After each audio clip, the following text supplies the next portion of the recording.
This is Focus on Africa from BBC World News. I'm Sophie Ikenye. Our top stories.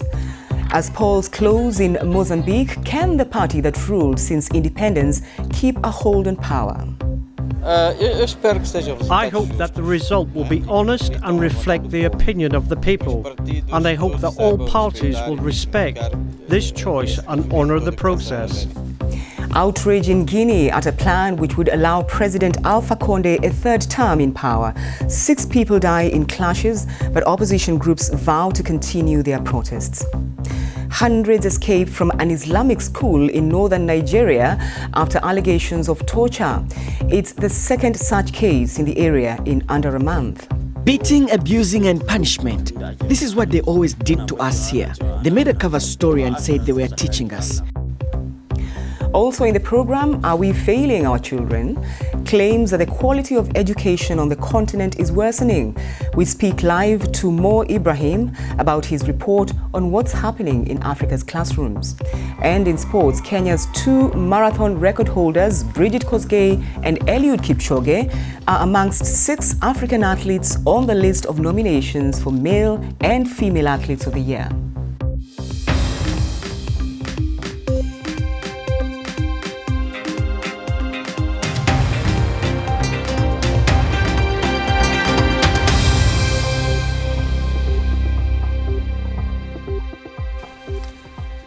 Thanks for joining us on Focus on Africa from BBC World News.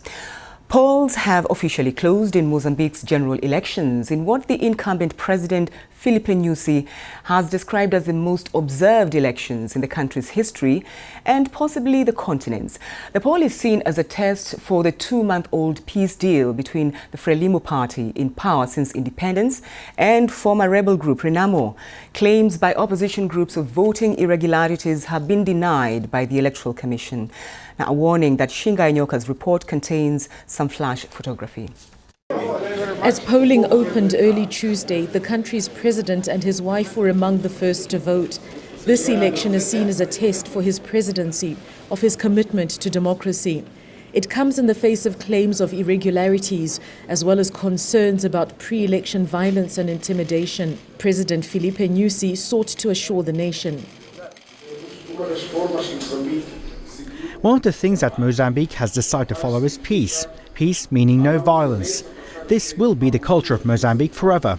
I cast my vote and I want to appeal to citizens, to my comrades, to do so with the same serenity, the same consciousness, and to go in their masses and vote.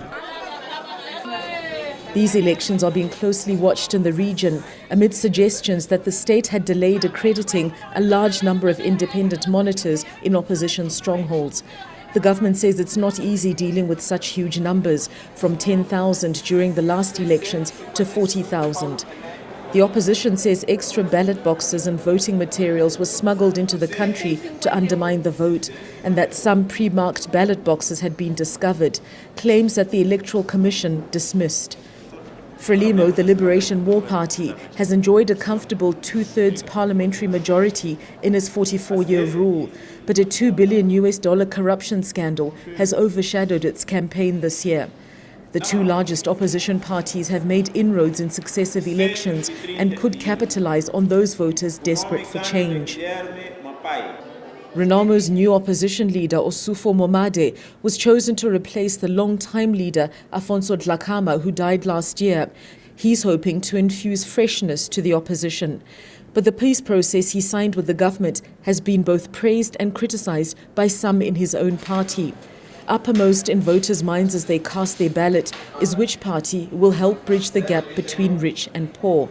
I hope that the result will be honest and reflect the opinion of the people, and I hope that all parties will respect this choice and honour the process. It's my first time voting, and I hope that over the next 5 years things will get better, with more schools, paved roads so there are no more accidents, and better education, because we really need it. Mozambique is a country of great contrast, of conspicuous new money and heavy infrastructural development in the capital versus the squalor elsewhere. Election results are expected within 2 weeks. Peace in this country has always been tenuous and disputed polls a stumbling block. As voting closes, a nation waits, hoping that this election will be credible and the results respected by all parties to ensure lasting peace. Shinganyoka, BBC News. Now, young Africans are facing increasing job uncertainty because the quality of education on the continent is worsening. That's the verdict of the latest annual survey from the Ibrahim Index of African Governance. The index says some countries have failed to invest in training education. In fact, since 2014, there have been declines in the quality of the education in many African countries, including Chad, Gabon, and Libya.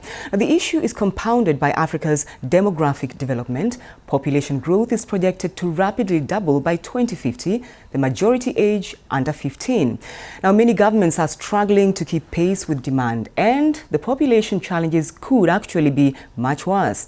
Only 8 African countries have a birth registration system that covers 90% or more of the population.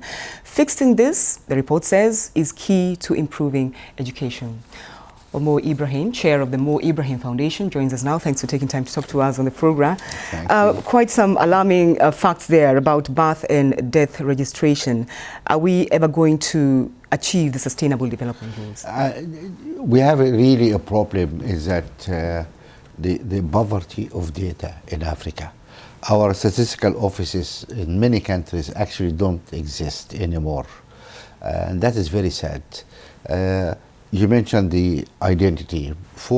Between 400 and 500 Africans, 400 million Africans, haven't got any identity. They cannot prove who they are. As you mentioned, only 9 countries have birth registration system, which covers over 90% of the population. Actually, only 3 countries have death registration process. So how does then that impact on education? Because that's what you keep... What it means, that you are born, nobody knows, you die, nobody knows. You are no person.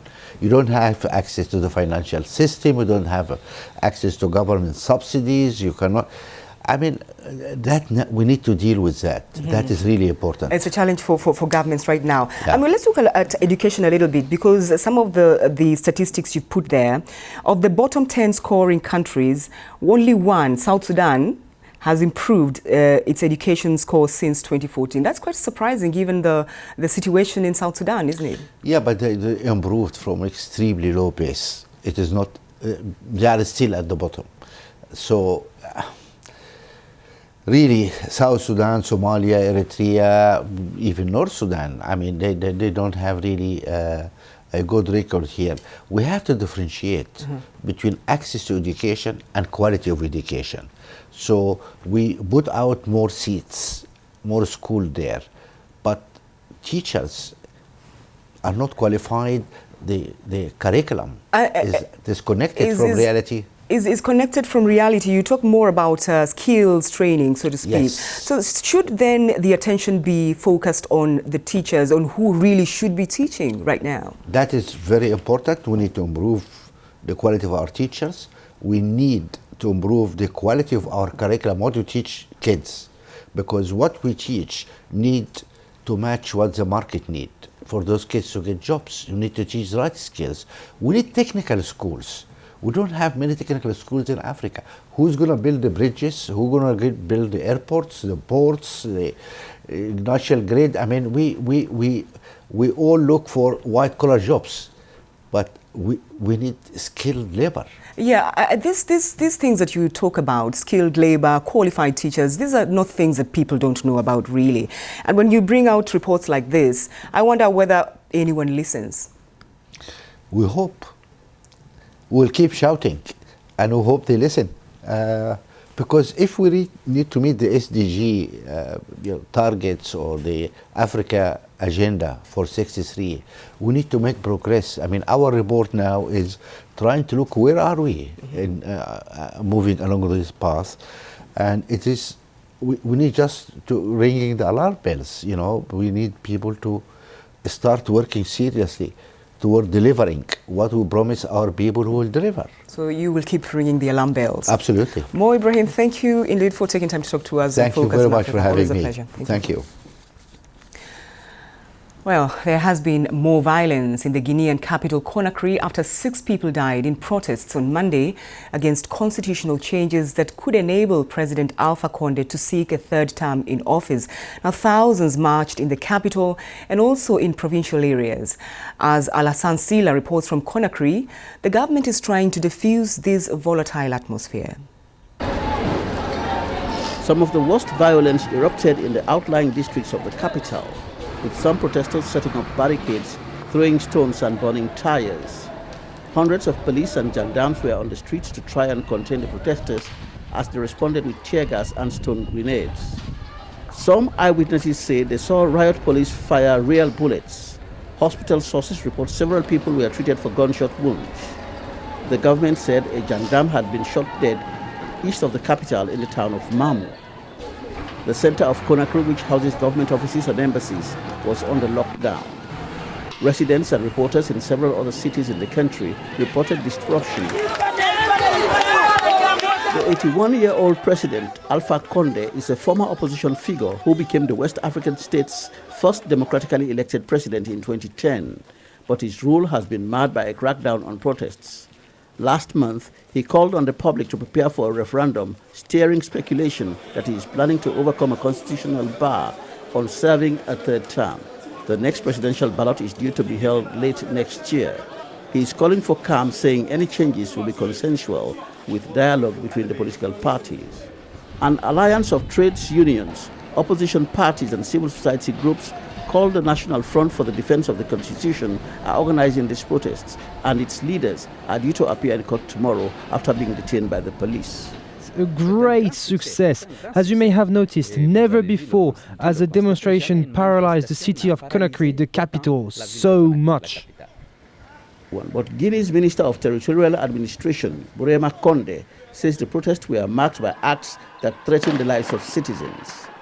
The unrest has spread across Guinea, with violence reported in several other cities. The opposition say they are determined to win. And with renewed calls for more protest, the future looks unsettled. Alassane Sila, BBC News, Conakry.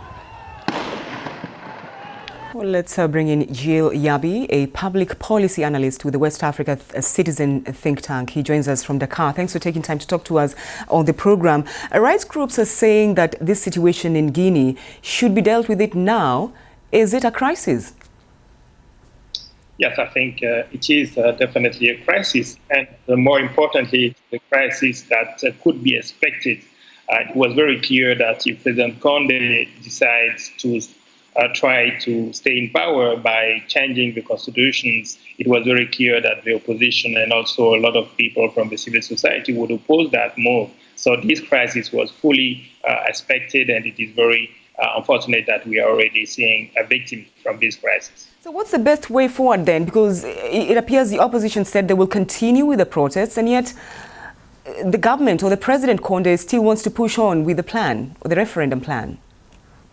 Well, I understand that President Condé announced that he would be speaking to the nation, so maybe we can expect that he would draw the lesson from this clear opposition to his move to change the constitution. But I'm not really confident that that will happen very soon. And so I can't see any other solution that's a renunciation to this project of changing the constitution. It's not an issue of modifying the current constitution, but what they want to do is to change the constitution so that actually President Condé could be candidate again next year. And I think that that will definitely create a situation of serious crisis.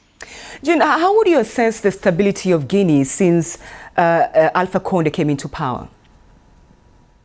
Well, when Alpha Condé won the election, it was, again, the first democratically elected president. And, well, to be really honest, the conditions for the election were far from being perfect. But everyone expected that we will be seeing, more political openness and also reform of institutions and a more institutional way of governing the country.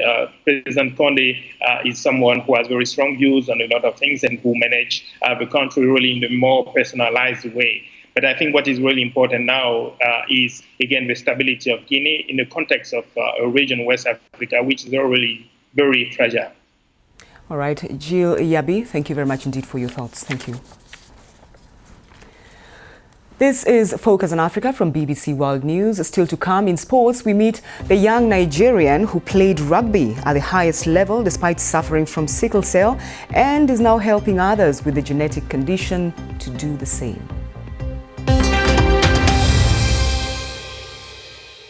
I'm Sophie Ikenye and you're watching Focus on Africa from BBC World News. The top stories on this program. Polls have officially closed in Mozambique's general elections. Claims by opposition groups of voting irregularities have been denied by the Electoral Commission. Hundreds of students have escaped from the Islamic school in northern Nigeria amid allegations of abuse and torture. It's the second such case in the area in under a month. Let's get more on that story. The students who've escaped from the Islamic school in Nigeria, where they were allegedly chained up, beaten and sexually abused. It happened in the northwestern town of Daura, which is President Muhammadu Buhari's hometown. The victims, all male, included children as young as 7. According to Katsina State's police spokesman, the detainees rioted and many fled, but 67 people were found still in shackles. Let's hear from one of the rescued captives. Beating, abusing and punishment. This is what they always did to us here. They made a cover story and said they were teaching us, but they are not teaching us for God's sake. Everything that we are doing is by force and punishment, not for the sake of God. Whoever tells you they are performing prayers here for the sake of God, they are lying. Well, let's bring in the BBC's Ishak Khalid in the capital, Abuja. Ishak, what more details do we have about this incident? Well, basically what the police are saying is that the captives rioted, broke the school and then ran away, some of them with their shackles still on. And that drew attention from by the locals, raised the alarm, and then the authorities responded. When they arrived, they found about 67 people chained up, including children. In total, what the authorities are saying is that around 300 detainees, captives, were in that particular facility, which is supposed to be an Islamic school as well as a correctional facility. But the people around in the town and also the authorities are saying what is happening in that facility is quite appalling. The torture, the beatings and the chain-ups, and there are also allegations of sexual abuse. The authorities are saying that they are investigating this incident, which is the second in less than a month. All right, so Ishak, we understand you've been speaking to authorities and they've been saying something similar to what the locals have been saying. Exactly. The authorities are saying that the situation there is appalling, and then the owner of the building has been arrested. 2 teachers have also been arrested. And then the spokesperson for the Nigerian president, Garba Shehu, has been telling me that even though this has happened in the president's town, but the town is not immune from wrongdoing. And he said that the allegations of weak educational system in Nigeria as well as weak correctional system in Nigeria is not quite strong, because there are some correctional institutions. This is what he had to say. These unauthorized institutions, these illegal ones, are playing on the religious sentiment of the people. And that's why they are able to lure unsuspected family members, and then they bring them to places where they are tortured and abused. But the institutions run by government are there, and it is for those who wish to utilize them to go there. So Garba Shehu, President Muhammadu Buhari's spokesperson, and there are concerns that many of these facilities are operating probably in the country, some underground, and then there are calls for the authorities to have, to take drastic measure, policy change to improve educational system and the correctional system in Nigeria, and then there should be more awareness on the communities, because what we understand is that some parents send their children to these facilities hoping to correct poor behaviors, but the treatment in those facilities is quite appalling, according to victims, witnesses and the authorities. All right, Ishak Khalid for us there in Abuja. Thank you for that update. Thank you. You're watching BBC Focus on Africa. Let's find out what's happening in the world of sport. Peter. Many thanks, Sophie. Now, Kenya's marathon world record holder Bridget Kosgei is one of 11 nominees for the IAAF Female Athlete of the Year. The 25-year-old finished the Chicago Marathon in 2 hours, 14 minutes and 4 seconds on Sunday. Other world champions included on the list are Kenya's Beatrice Kipkoech, Helen Obere and Jamaica's Shelley Ann Fraser-Price. In the men's category, Eliud Kipchoge, who on Saturday became the first man to run a marathon in less than 2 hours, is joined by, amongst others, Uganda's Joshua Cheptegei and Kenya's Timothy Cheruiyot. The president of the Bulgarian Football Union, Borislav Mihailov, has resigned. Bulgaria's Prime Minister Boyko Borisov called for him to quit on Tuesday after the racist abuse of England players in the Euro 2020 qualifier in Sofia. Monday's match, which England won 6-0, was stopped twice because of racist behavior by home fans, which included Nazi salutes and monkey chants. The BFU said the move is a consequence of the recent tensions, but did not mention racism in their statement. Arsenal and Brazil defender David Luiz has met with Rwanda President Paul Kagame, as well as some of the club's fans in the Rwandan capital, Kigali. Luiz was on a 2-day promotional trip to Rwanda to learn about the country's culture. He was mobbed by fans in Kigali and also held a training session with some young footballers afterwards. Luiz said Rwanda's natural beauty reminded him very much of home. I can be a bit Brazilian, say the nature is like my country, so it's great. It's great to be here. The mountains. I think it's the first time I'm near of a volcano and volcano. I said volcano, and then it's great. I think it's a kind of place you can stay here for hours looking there and just analyzing your life, reflects about life and trying to improve yourself. Now let's meet someone who has refused to let suffering from a potentially fatal genetic condition stop him from pursuing his passion. Nigerian Ade Adebisi is the only known rugby league player to have played professionally with sickle cell. He's been speaking to BBC Sports Africa's Adebola Adebanjo. The stigma in sickle cell in general is terrible around the world, especially in Nigeria. Nobody believes in you when you tell them you have sickle cell, so it's quite tough. Ade Adebisi is on a mission. He's a former rugby league player who played at the sport's highest level in the UK with a career lasting for 11 years. He did this while battling sickle cell, a genetic blood disorder with serious health implications where sufferers can experience chronic pain along with other symptoms. And now he's using his love for rugby to try and change perceptions around the disease. In Africa, over 300,000 kids are born with sickle cell, and the stats there are crazy. Maybe 30 or 40% of those never grow old to the age of 5, and it's something that needs awareness. And hopefully, with what we're doing with the rugby and with the sickle cell, we can use sort of rugby to tackle the sickle cell stigma. For me, when I have a crisis, the only way I can explain it is just someone taking a hammer to my arm and just whacking it constantly. Guys, go, go, go, go! Great work, well done! It's not been an easy career with, some sort of bullying at the young age with the players. Not understanding what sickle cell was. When we was doing long distance training, they always used to think I was unfit. I wasn't putting any efforts in, but they didn't understand. They didn't understand what it was. And in England, it's not a condition a lot of people have. So, and that's Focus on Africa for now. Thanks for your company.